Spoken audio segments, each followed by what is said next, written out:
प्रणाम. त्या कुणाल कामराच्या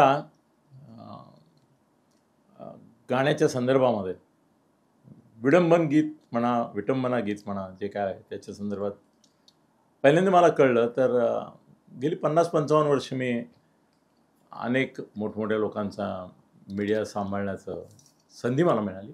त्यामुळे साधारणतः कुठली गोष्ट वाचली तर माझ्या मनामध्ये याचा कशा रीतीने आपण प्रतिवाद केला पाहिजे, प्रतिकार केला पाहिजे किंवा प्रतिघात केला पाहिजे याच्याविषयीच्या काही कल्पना अनुभवाच्या आधारे लगेच सिद्ध होतात.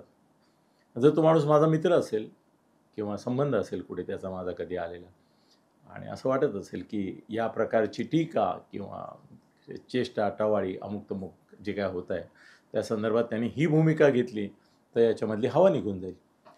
तर मी लगेच त्यांना फोन करतो, स्वतःहून फोन करतो आणि सांगतो की आज अशी अशी बातमी आलेली आहे. काही वेळा तर असं असतं त्यांनी पण पेपर वाचलेला नसतो किंवा त्यांनी पण टी व्ही वरची हे पाहिलेली नसते. कुणीतरी त्यांना कळवतात. लोक फार हल्ली सजग झाले.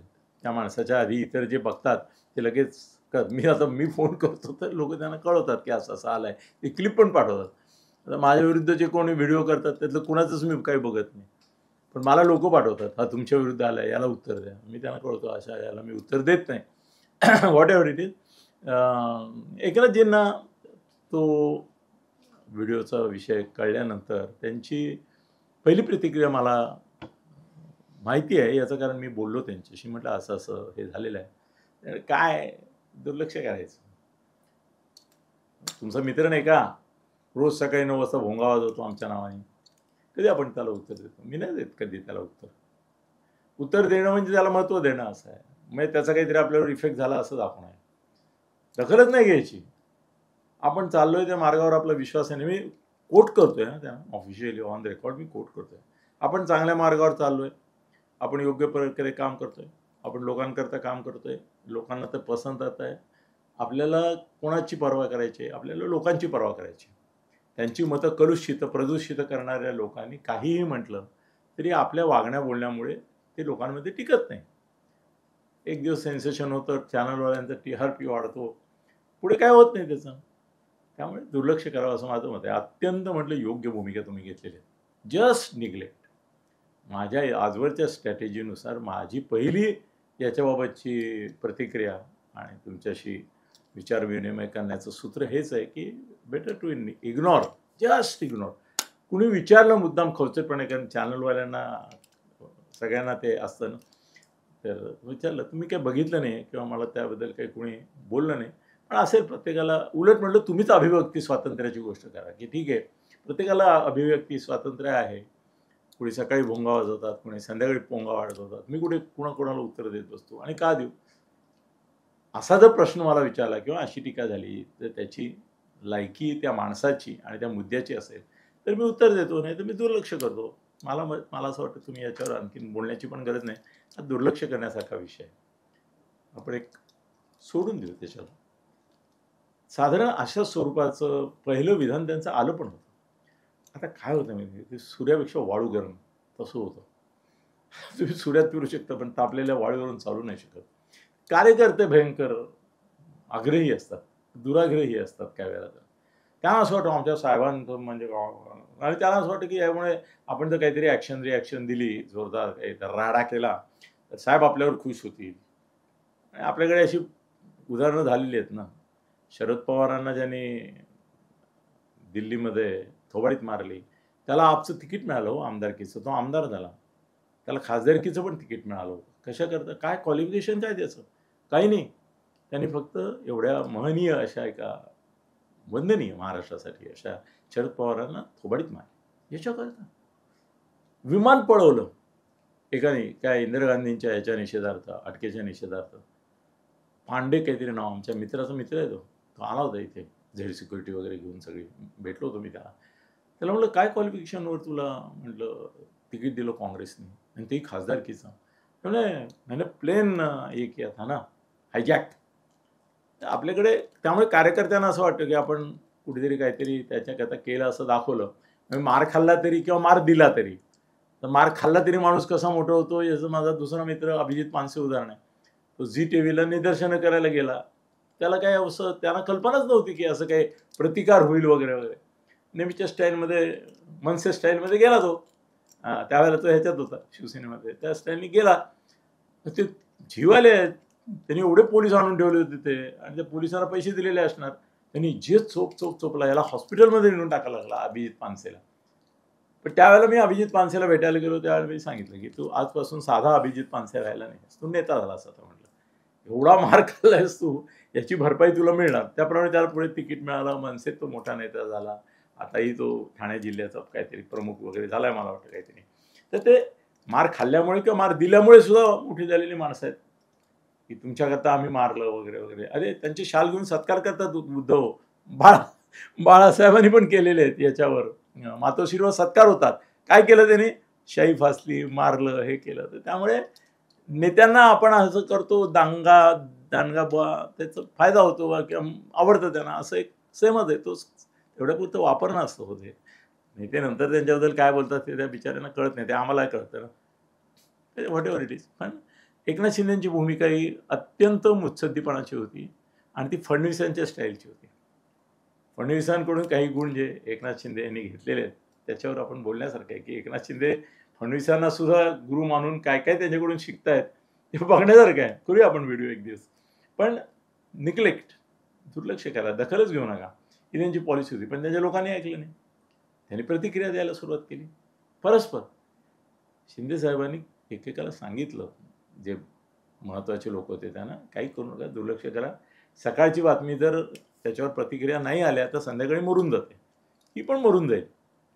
संजय जर बोलला आणि त्याच्यावर दुसऱ्याने दिवसभर आपले पोंगे चालवणं आणि भोंग्याविरुद्ध, तर ती बातमी एका तासात मरून जाईल. नशीबच आहे आमच्या संजयचं की त्याच्यावर सगळे प्रतिक्रिया देऊन देऊन ती 24 तास चालवतात अक्षरशः. दुसऱ्या दिवशी बोलेपर्यंत आदल्या दिवशीची हेडलाईन लावतात. ते मीडियाला मसाला हवा आहे. त्यांना TRP वाटायचं. तुम्हाला आबरू गेली काय नाही गेली, त्यांना आबरूच नाही आहे ना काही. त्यांना काय आबरू नाही आहे. त्यामुळे तुमची बेआबरू झाली तर त्यांना काय देणं घेणं सगळं नसतं. पण त्यांच्या लोकांनी नाही ऐकलं. हे जे सगळं तोडफोड झाली, हे झाली ना, ही एकनाथजींच्या पॉलिसीमध्ये नव्हती. किंवा त्यांनी जे काही आपल्या लोकांना निर्देश दिले होते असे दिले होते की गप्प असा, प्रतिक्रियाच देऊ नका. पण त्यांचेच लोक त्यांना सांगायला लागले, असं कसं, एवढं तुमच्यावर विटंबनात्मक गाणं केलं आहे आणि आम्ही काहीच नाही केलं तर लोक आम्हाला काय म्हणतील. असा मेसेज जाईल की याच्यावर काय कुणी टीका करू शकतात, पुन्हा बंदोबस्त झाला पाहिजे, कुणाची हिंमत होता कामा नये. एकनाथ शिंदे शेवटपर्यंत त्यांना सांगत होते की याच्यामुळे नुकसानच होईल आपलं. पार्टी म्हणून होईल, प्रतिमा म्हणून होईल, आणि जे कदाचित 1-2 लाखांनी पाहिलं असतं संपलं असतं ते 1-2 कोटी लोक बघतील. हे माझं वाक्य होतं. 1-2 कोटी लोक बघतील. मग चर्चा जरी की बघायला जातात ना. आणि हे काय म्हणतात त्याला, यातला मास्टर आहे मी, की चर्चा कशी घडवून आणायची आणि कसं ते होतात पत्करायचं वगैरे वगैरे. तर त्यामुळे त्याला निग्लेक्ट करणं ही जी एकनाथजींची पॉलिसी होती ती खरंच बरोबर होती. पण त्यांच्या लोकांनी ऐकलं नाही त्यांचं. त्यांनी स्वतःचा शहाणपणा केला आणि त्याच्यामुळे अकारण तो व्हिडिओ जो अक्षरशः 1,00,000-2 लाखात संपला असता, अलीकडे त्याचे व्हिडिओ जात नव्हते कामराचे. एकेकाळी काय म्हणतात त्याला 30-40 लाख लोक बघायचे, ते हल्ली 5 लाख पण बघत नव्हते. 1,00,000-2 लाख इतकेच जात होते. संपला असता तो विषय त्याच्याने. आणि अशी करतात ना रोज. रामदास फुटाणे वात्र टीका लिहितात. म्हणजे काय करतात, ते फिशपॉन्डसारखं असतं. ते फिशपॉन्डसारखं लाईटली घ्यायचं. आपण कॉलेजमध्ये फिशपॉन्ड वगैरे बघितलं असेल, हल्ली करतात तरी माहीत नाही मला, पण आमच्या फिशपॉन्ड खूप कॉमन होता.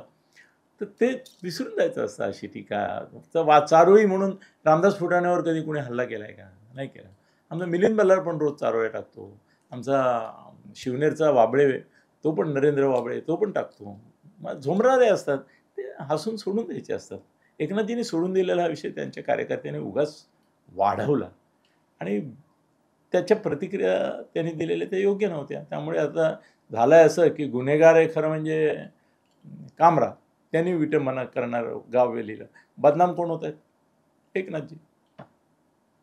कार्यकर्ते नेत्याला गोवतात, हे काय म्हणतात, अडचणीत आणतात ते असे.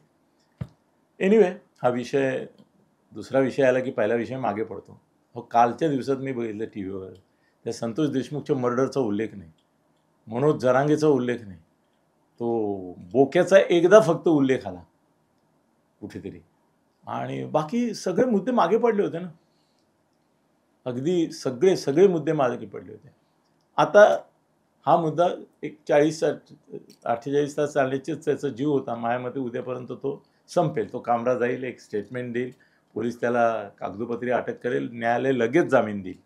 असं काय कवितेकरता कुणी काही जेलमध्ये जन्मभर ठेवत नाही किंवा आठवडाभर पण ठेवत नाही. पहिल्याच सुनावणीला त्याला जामीन मिळेल. कदाचित म्हणजे ऑन दी हजरही पण त्याला मिळून जाईल. तो विषय त्याला तर तो वाढवण्यात इंटरेस्ट आहे. म्हणून तो आणखीन कविता करतोय. ही चूक आपली आहे, ती आपल्याला भोवती आहे. आपण जर महत्त्व दिलं नसतं तर पुढे तो आणखीन कविता करून त्याला लक्षात आलं ना तुम्ही इरिटेट होताय. मग इरिटेट करतात. आणि हे दैनंदिन जीवनात सुद्धा हे बिग बॉसमध्ये सुद्धा मी पाहिलं.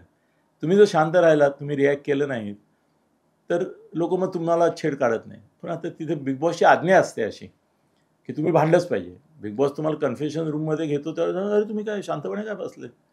भांडा उरावर, एकमेकाच्या बसा उरावर, मारामाऱ्या करा, हे करा. मारामाऱ्या फिजिकल अलाउड नसतात. पण तुम्ही उत्तर द्या. मला पण किती वेळा सांगायचे आहे. अरे तुम्ही उत्तर द्या. म्हटलं मी आता त्यावेळेला 70 वर्षाचा. मी म्हटलं मी 70 वर्षाचा माणूस. ही पोरं सगळी 25-30शीतली. फिजिकली तर काही करायचं नाही. तोंडाने करायचं. त्यांच्या लेव्हलवर जाऊन मी कसं काय बोलू शकणार? एक आहे आमची आऊ, तिच्याशी तरी करतो मी खोड्या म्हटलं. तिच्यामुळे माझं जास्त प्रक्षेप होतं असं मला वाटतं. What ever it is. पण बिग बॉसला हवं असतं हे असं करायला. इथे बिग बॉस हा चॅनल आहे. त्यांना तुमच्या मारामाऱ्या हव्यात. तुम्ही त्याला बळी पडायचं का त्यांच्या दुष्ट हेतूला, हे तुम्ही ठरवायचं. एकनाथजींनी फारशी प्रतिक्रिया दिली नाही. यापुढे तर ते देतील असंही मला वाटत नाही. हे रामायण महाभारत काय जे सुरू झालं आहे ते 2-4 दिवसात संपेल. त्यालाही जामीन मिळेल. तो इतरांच्या उंगल्या करत त्यांनी मोदींपासून सगळ्या कुणाच्या केल्या नाहीत असं नाही. सगळ्यांना त्यांनी उंगल्या केलेल्या आहेत. पण कुणी मार दिला नव्हता. त्यांनी आता मार खाल्ला. महाराष्ट्रामध्ये मार खाणाऱ्या पत्रकारांची संख्या मला वाटतं 1500 असेल वेगवेगळ्या कारणांनी. त्यामुळे काय फार मोठं आणि संजयला तर बिलकुल हक्क नाही. शिवसेनेने किमान 100 लोकांची डोकी फोडली असतील पत्रकारांची किंवा अशा तऱ्हेचे शो. अहो नवलकरांनी मी सांगितलं ना परवा तुम्हाला, घाशीराम कोतवालचा शो बंद पाडला होता विजय तेंडुलकरांचा. तर काय बोलणार तुम्ही? त्यामुळे हे घडत असतं. एकनाथजींची पॉलिसी योग्य होती, दुर्लक्ष करा. ती त्यांच्या कार्यकर्त्याने ऐकली नाही. त्यामुळे एकनाथजींचं खूप नुकसान झालं असं माझं मत आहे. एनिवे शेवटी कार्यकर्त्यांच्या सगळ्या चुकांचं प्रायश्चित्त हे नेत्याला घ्यावं लागतं. कधी कधी नेत्याच्याही चुकांचं प्रायश्चित्त कार्यकर्त्यांना मिळतं. धन्यवाद.